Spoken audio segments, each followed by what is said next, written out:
It seems to me that white America has an obsession with the OJ Simpson trial, and they can't seem to get over the fact that the prosecution just did not present a strong enough case to prove that OJ Simpson was guilty beyond a reasonable doubt of killing Nicole Brown and Ron Goldman. And that's why they keep going over this subject over and over again. It's literally a bruise to America's conscience, similar to the bruise that they got during the Vietnam War when America lost the Vietnam War. They just can't admit that America lost. And this is a big problem, I believe, in the culture of America. Americans have a hard time admitting when they were wrong. And when I look at the case of the O.J. Simpson trial, and I followed that case throughout my college years when I was in college, and back then I said to myself, the evidence just wasn't strong enough to prove beyond a reasonable doubt that O.J. Simpson killed Nicole Brown and Ron Goldman. If you look at the evidence, which was mostly circumstantial, it just wasn't strong enough. I mean, the case was a weak case. And when I saw them going to trial back in my 20s, I was sitting there going, they're rushing, they're going too fast. They really need to sit down and walk away from the media circus and the media sensationalism. Let all that die down, and then go build up your case to build a stronger case so that they can catch the actual suspect. But unfortunately, Marcia Clark and the LA prosecutor's office pretty much had stars in their eyes, and they were too focused on trying to convict O.J. Simpson, the celebrity, and trying to make themselves out to be these big heroes that they went out here and they rushed this case into court, not and then tried to stack the deck by getting a group of black women to be on the majority of the jury because they thought, oh, this majority jury of black women would convict this black man for having this relationship with this white woman. And then they tried to paint the picture that Nicole Brown was this victim of O.J. Simpson being a black brute, that he brutalized her.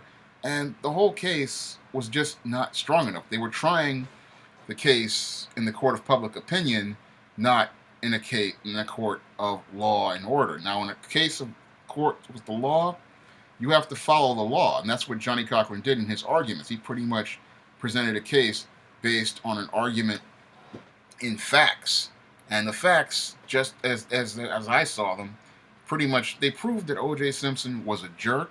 They proved that O.J. Simpson was an Uncle Tom. They proved that O.J. Simpson was a simp.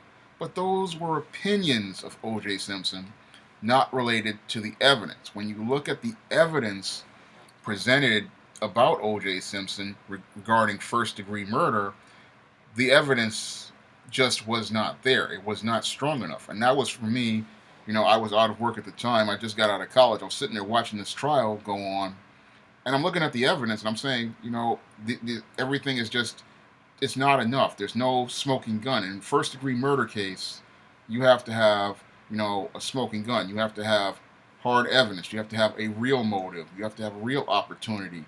You have to prove malice of forethought. These are, concepts of law that a good prosecutor is going to try to prove to win their case. You have to prove something stronger than O.J. Simpson was obsessed with Nicole, when there was clear evidence that even after he divorced Nicole, he was still out here pursuing relationships with other white women. I mean, there was a Playboy playmate he was chasing after. So if that was the case, that pretty much deconstructs that argument right there that O.J. Simpson was obsessed with Nicole Brown. Now, they tried to come in with this domestic violence thing, but when you play the tape and you look at the evidence there, you also see that he was angry because this Nicole Brown was having carnal relations with a man in front of his children. So, again, the evidence just was not there. When you look at the overall case, the timeline, it pretty much, it puts doubts in people's minds. It was never a well-structured case. And the whole thing was, when it came down to this O.J. Simpson case, a lot of people, they were hopped up on emotion. And again, emotion doesn't work in a judicial system. Emotion does not work in the courts. In the courts, you cannot prove a case with opinion. You have to prove a case with facts. You have to prove a case with a logical sequence. You have to prove a case with reason. And that wasn't done. Marsha Clark and Cliff Darden pretty much led a prosecutorial team that pretty much focused on emotion and public opinion, but public opinion does not win court cases. Court cases are won based on you building a strong case based on evidence of facts. And when you look at the evidence of facts in a logical perspective, like I was doing, because I sat there and I even though I had my misgivings about OJ Simpson, I really do think the guy's an Uncle Tom, the guy's a jerk, and he pretty much, did not care about the black community. Those were opinions of OJ Simpson. That had nothing to do with the facts based on the evidence. If you look at the evidence pretty much proves that there's just too much doubt to prove beyond a reasonable doubt that Orenthal James Simpson killed Nicole Brown and Ron Goldman.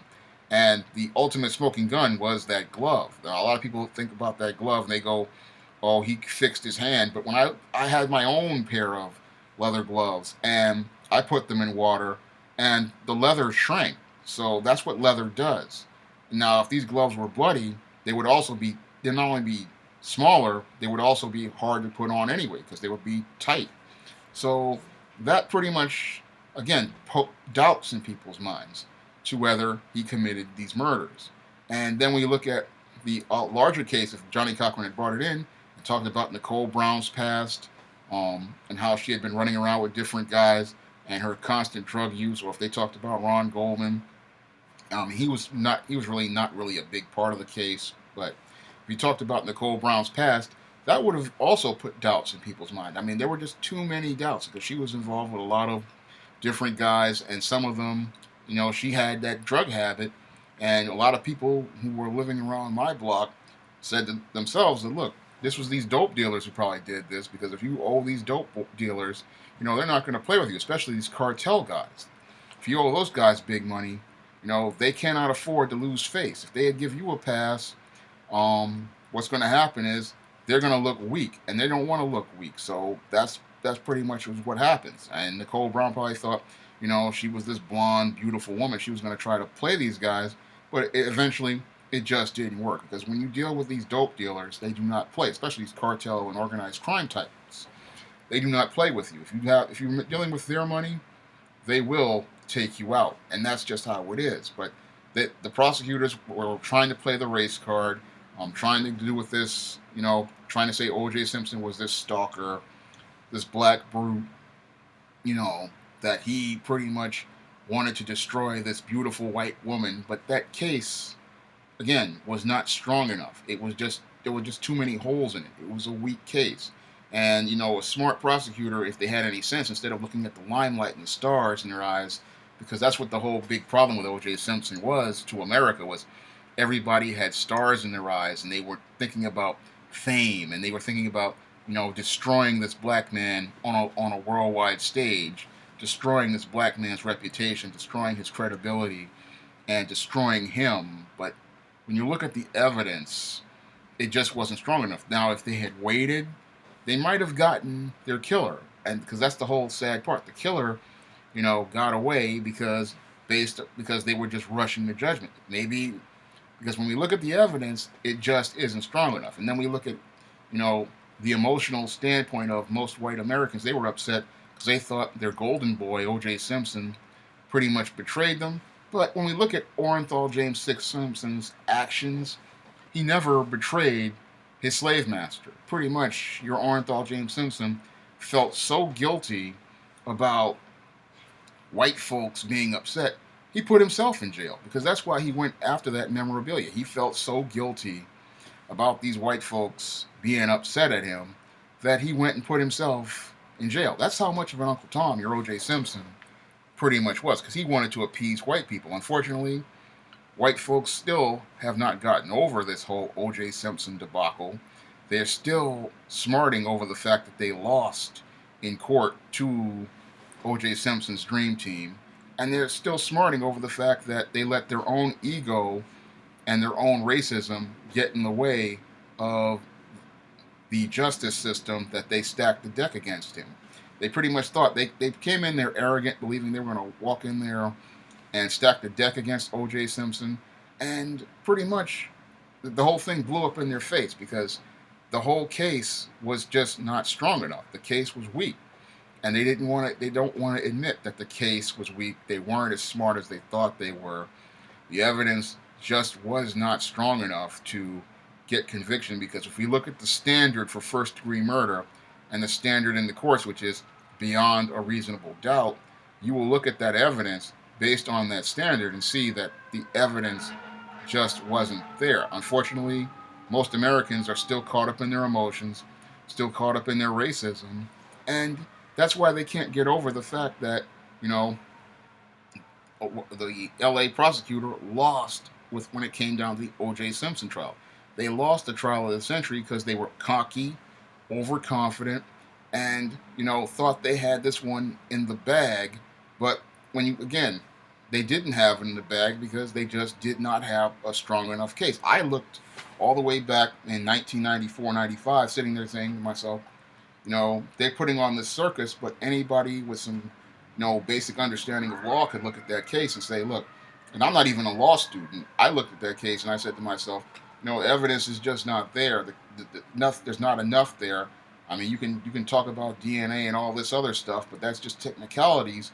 When you look at things like the timeline, the motive, the opportunity, it doesn't add up. It doesn't add up to a strong enough case. You need really something super strong if you're going to win a case. You cannot win a case, you know, in a court with public opinion and emotion. You have to win a case based on facts, logic, and reason. And the thing that makes white folks upset is that a black man actually had enough facts, logic, and reason to actually beat them in their own legal system. And they have been upset for, I'd say, about 20 years, because I look at America. America just still wants to continue to get revenge on the black community, on black people, because they have not gotten over the fact that they lost in the case of OJ Simpson. And that's, you know, really sad to see that they just can't get over the fact that they lost. You lost. I mean, it's just like the Vietnam War. That's another one that the white folks can't get over, is the Vietnam War. They can't get over the fact that the Vietnamese beat the U.S. military in spite of their superior air power, the superior firepower. You lost miserably. I mean, the Vietnam War, America got curb stomped by a small nation that was actually, you were on the wrong side of that. And that's something else Americans couldn't get over. The fact that they went to Vietnam in this quest to create a democracy, and they were on the wrong side. Ho Chi Minh was trying to get the French colonists out of his country, and the Americans were trying to bring in a so-called democratic regime, and the thing blew up in their face. It blew up so bad that Lyndon Johnson couldn't even run for a second term, and eventually, you know, the U.S. is still smarting over that, just like they're smarting over O.J. Simpson, and they're smarting over O.J. Simpson so bad that they continue to try to get revenge on black people. The whole things that they do things in Hollywood, like we're right now, because before O.J. Simpson, you had the Hollywood, you know, they weren't trying to promote all these minstrel images. They were trying to promote somewhat balanced images, but nowadays they try to keep positive images of black people out of media. They also, you know, try to promote all these minstrel images, and, you know, that's what they're doing subconsciously. And then the other component of this whole O.J. Simpson mess is you have black people themselves who are a lot like O.J. Simpson, trying to prove to white people, you know, I'm not like O.J. So they're out here buck dancing and bojangling and tap dancing like a bunch of minstrels because they want to prove they're a good Negro just like O.J. Simpson. They won't alienate white folks like O.J. Simpson. And everybody is upset and scared because what the O.J. Simpson trial really represented was that the American legal system, if people have a chance, can make it actually fair. And a lot of white people didn't like the idea of their system actually being fair and balanced, and that someone of color could actually win a case based on evidence, facts, logic, and reason, which were the standard for a court case. A court case was not supposed to be based on emotion. It's not supposed to be done on opinion. It's supposed to be rooted in fact. And a lot of people don't like seeing, the truth about their legal system. That whenever you have a case based in facts, logic, and reason, you cannot polarize it like they did with the case with Emmett Till and then win based on race, or the case of many other black men, because a lot of people think that, that the OJ Simpson case wasn't fair, but when you look at the evidence, it was fair. The other cases like Rodney King and Emmett Till and many others, those cases were decided with emotion. They were not decided with fact. This case, OJ Simpson, when you look at the evidence, it was decided based on fact. And this was in spite of the prosecution trying to create a stacked deck. This was in spite of a judge who was really ineffective, because when you look at your Lance Ito, he was incredibly ineffective in regulating and controlling his court. Because I sat there and I watched that trial, and he pretty much did not regulate people and did not, control his courtroom. And in spite of the big media circus that pretty much turned this case into a snapshot of the dysfunction of America. Because when you look at O.J. Simpson, the O.J. Simpson trial, it pretty much showed how messed up America truly is, and how ignorant many Americans are, regarding their own court system, their own legal system, their own constitution, their own laws, and the things that truly matter, about the structure of America. Americans are completely clueless. They were coming up with judgments of this athlete, this football star, based on opinion, but not based on facts, logic, and reason. When you look at the case, the way I looked at it back in my, early 20s, I'm sitting there saying, yes, this man is an Uncle Tom. Yes, this man is a sellout. Yes, this guy is a jerk. And yes, he's, not the greatest in terms of character and values. But when we look at the evidence presented against him and the arguments presented against him, they pretty much prove that there are reasonable doubts to prove that he committed first-degree murder. And when I look at that from that perspective, that's where I see his innocence based on that evidence presented. Now, your Orenthal James Simpson, again, because he was an Uncle Tom, because he was a sellout, because he was a buck-dancing, bojangling slave, he felt so guilty about alienating his white slave masters that he pretty much went up to crucify himself, because he felt so bad that they were so upset. And that's why he would do things like writing the book If I Did It, because he felt guilty about hurting the feelings of his slave masters. Then he went on the caper, where he went to steal the memorabilia so that these white people could get some sort of closure, because that's what slaves do. They want to make the slave master happy. If the slave master is sick, the slave is sick. So the slave wanted to heal his slave master. So that's why he went and did all this stuff. When I look at your Orenthal James Simpson, that's what he is. He was a slave to his white slave masters. He was pretty much, their boy, and he wanted to make his slave masters happy. I mean, he's no different than the Magic Negro. He wants to make the slave masters happy. And sadly, the slave masters aren't happy because they got a real punch to the ego. They suffered a loss. And what they really wanted from the O.J. Simpson trial was to be able to say that the jury of black women would go out here and convict this man, get that guilty verdict, because that would make them feel good. And they wanted to see Lance Ito sentence Orenthal James Simpson to 25 years to life in prison, and that's what they wanted to see. And they're still upset because they were denied the justice they wanted to get, not the justice that was based on the evidence presented in the case of the people versus Orenthal James Simpson. That's all I have to say for this video. You can comment, rate, and subscribe.